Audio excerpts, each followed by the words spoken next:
आप लोग कर क्या रहे हैं भैया? इतनी देर तक लाइन को काट कर रख दिए हैं। हम लोगों की परेशानी आप लोगों को नहीं दिखती? नमस्कार दोस्तों, बारिश के मौसम आ गई है और हम लोग ये समझ रहे हैं कि इस मौसम में जो बिजली ग्राहक है उनको एक बहुत बड़ी समस्या होती है कि उनको बिजली 24 घंटे नहीं मिल पाती है। ज़्यादातर बिजली ग्राहक की यही कंप्लेन होती है कि हमारे यहाँ पर बिजली में बहुत ज़्यादा डिस्टर्बेंस आ रही है, हम लोगों को बहुत सारी परेशानियों का सामना करना पड़ रहा है, रात में बहुत देर तक बिजली नहीं आ पा रही है। तो ये सब कंप्लेन दोस्तों हमारे पास भी आते हैं। तो चलिए हम लोग एक एक करके समझने की थोड़ा कोशिश करते हैं। बारिश के मौसम में ऐसा क्या हो जाता है कि हम लोगों को बिजली 24 घंटे नहीं मिल पाती है। तो चलिए इसको एक एक करके समझते हैं।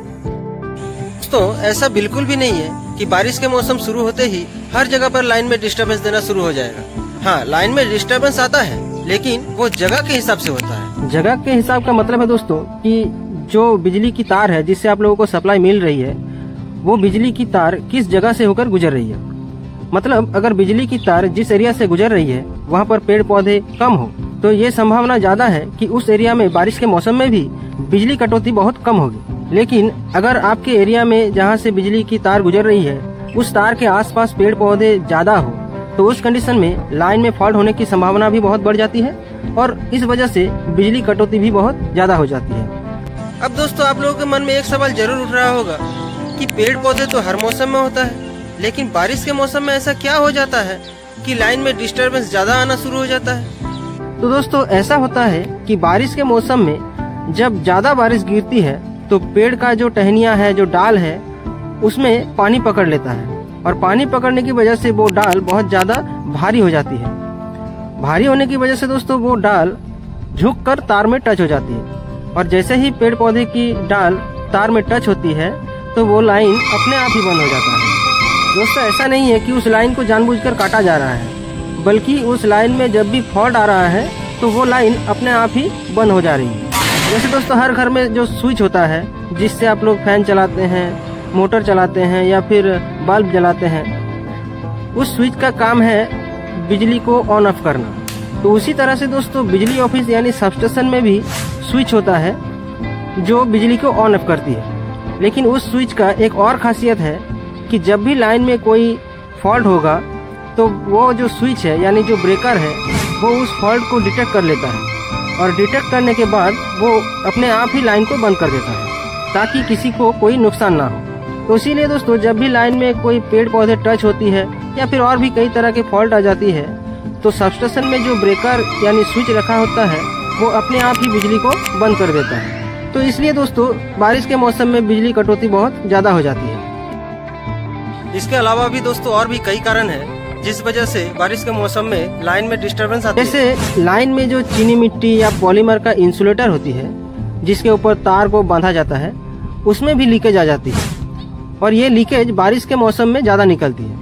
इसका कारण है दोस्तों कि जब धूप का मौसम चलती है तो ये जो इंसुलेटर है इसमें कुछ में क्रैक या लीकेज आ जाती है, लेकिन उस समय सूखा वेदर के चलते लाइन चलते रहता है। लेकिन जब भी बारिश शुरू हो जाता है तो बारिश के पानी उस इंसुलेटर में घुसते ही वो इंसुलेटर बर्स्ट हो जाता है और इंसुलेटर जब बर्स्ट होता है तो लाइन ब्रेक डाउन हो जाता है और लाइन जब ब्रेक डाउन हो जाती है दोस्तों तो बिजली आपूर्ति में बाधा पड़ती है। इसके साथ ही एक और बात बता दूं दोस्तों कि सिर्फ बारिश गिरने पर भी लाइन चल सकता है, लेकिन अगर बारिश के साथ साथ जोर की हवा भी बहने लगे तो उस समय दोस्तों लाइन चलना बहुत ही मुश्किल है, क्योंकि दोस्तों उस समय जोर की हवा चलने से पेड़ का जो टहनी है वो तार पर जाकर टकराती है और जैसे ही पेड़ का टहनी या डाल तार पर टकराती है तो वो लाइन को ट्रिप करा देती है, यानी बिजली की सप्लाई अपने आप ही बंद हो जाती है। तो इसीलिए दोस्तों बारिश के मौसम में एक तो बारिश और दूसरी है जोर की हवा, ये दोनों ही एक बहुत ही महत्वपूर्ण कारक है जिसकी वजह से रेनी सीजन यानी बारिश के मौसम में बिजली की आपूर्ति में बहुत ज्यादा बाधा पहुंचती है। इसी तरह से दोस्तों अगर सिर्फ बारिश हो रहा है तो फिर भी लाइन चल सकता है, लेकिन बारिश के साथ साथ अगर आसमानी बिजली यानी लाइटनिंग गिरना शुरू हो जाए तो लाइन दोस्तों किसी तरीके से नहीं चल सकता। ठीक है दोस्तों, लाइटनिंग के समय अगर लाइन चल भी रहा है तो जैसे ही आसमानी बिजली गिरेगा तो वो लाइन अपने आप ही सबस्टेशन से बंद हो जाएगा, यानी सबस्टेशन में जो ब्रेकर रखा हुआ है वो अपने आप ही लाइन को काट देगा। तो जैसे ही सबस्टेशन में जो ब्रेकर है वो ट्रिप हो जाएगा तो लाइन बंद हो जाएगा। इसीलिए दोस्तों जब भी लाइटनिंग शुरू होती है, सबस्टेशन का जो ऑपरेटर होता है वो जानबूझकर खुद ही लाइन को ऑफ कर देता है। क्योंकि दोस्तों लाइटनिंग के समय अगर लाइन को चालू रखा जाए तो एक बहुत ही खतरनाक चीज घटती है। वो चीज क्या है दोस्तों कि कई बार ऐसा देखा गया है कि लाइटनिंग के समय अगर लाइन चालू रहा तो उस लाइटनिंग में इतनी ताकत होती है कि पोल पर जो इंसुलेटर होती है उसको बर्स्ट कर देता है। और ऐसा भी होता है दोस्तों कि सिर्फ एक इंसुलेटर नहीं, एक के साथ साथ 5-10 इंसुलेटर भी उस लाइटनिंग की वजह से बर्स्ट हो सकती है। तो अगर मान लीजिए कि आधा घंटा या 1 घंटा लाइटनिंग हो रहा है तो उस समय आधा घंटा या 1 घंटा लाइन को बंद रख दिया जाए। तो ऐसा कई बार देखा गया है कि आधा घंटा या 1 घंटा लाइन को अगर बंद रखा जाए तो जब भी लाइटनिंग के बाद ऑपरेटर लाइन को चालू करता है तो ज्यादातर समय ऐसा होता है कि वो लाइन चालू हो जाता है। लेकिन दोस्तों अगर लाइटनिंग के समय ऑपरेटर लाइन को चालू रख देता है तो उस समय क्या होता है कि लाइटनिंग की वजह से पोल पर जो इंसुलेटर होता है वो बर्स्ट हो जाता है। अब दोस्तों एक बार जब इंसुलेटर बर्स्ट हो जाएगा तो वो लाइन ब्रेकडाउन हो जाएगा। अब दोस्तों आधा घंटा या 1 घंटा बाद अगर फिर भी लाइन चालू किया जाए तो वो लाइन चालू नहीं होगा, क्योंकि दोस्तों वो लाइन पहले से ही ब्रेकडाउन हो चुका है। अब दोस्तों जब भी लाइन ब्रेकडाउन हो जाता है तो उस समय आप कितनी भी लाइन को चार्ज कीजिए वो लाइन होल्ड नहीं होगी। उस समय दोस्तों फॉल्ट को पहले ढूंढा जाता है, फॉल्ट ढूंढने के बाद उसको रिकवर किया जाता है। उसके बाद अगर लाइन में और कोई फॉल्ट नहीं रहा तो उसके बाद अगर लाइन को चार्ज किया जाए तो वो होल्ड हो जाता है। लेकिन दोस्तों पहले ही मैंने कहा है कि एक इंसुलेटर नहीं, उसके साथ साथ कई इंसुलेटर बर्स्ट हो सकता है। तो दोस्तों मान लीजिए कि 5 इंसुलेटर बर्स्ट हुआ है तो एक के बाद एक 5 इंसुलेटर चेंज करने में और उसको पूरी तरह से ठीक करने के बाद जब लाइन चालू होगा तो उसमें दोस्तों काफी ज्यादा वक्त लग जाएगा और आपको लाइन मिलने में बहुत ज्यादा समय लग जाएगा।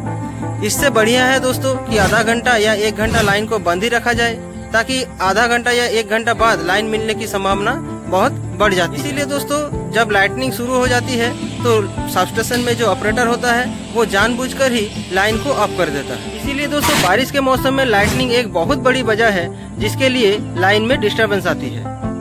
इसके अलावा दोस्तों और एक कारण है जिसकी वजह से लाइन में डिस्टरबेंस आती है, वो है फीडर की लंबाई। अब दोस्तों पहले फीडर को समझ लेते हैं। जैसे दोस्तों घर में स्विच होता है उसी तरह से सबस्टेशन में भी स्विच होता है, लेकिन घर का स्विच और सबस्टेशन के स्विच में एक बहुत बड़ा अंतर है। जैसे घर का जो स्विच है उसमें आप एक स्विच से एक फैन या एक बल्ब को कंट्रोल करते हैं, लेकिन दोस्तों सबस्टेशन में जो स्विच है उससे एक बड़ा एरिया जुड़ा होता है।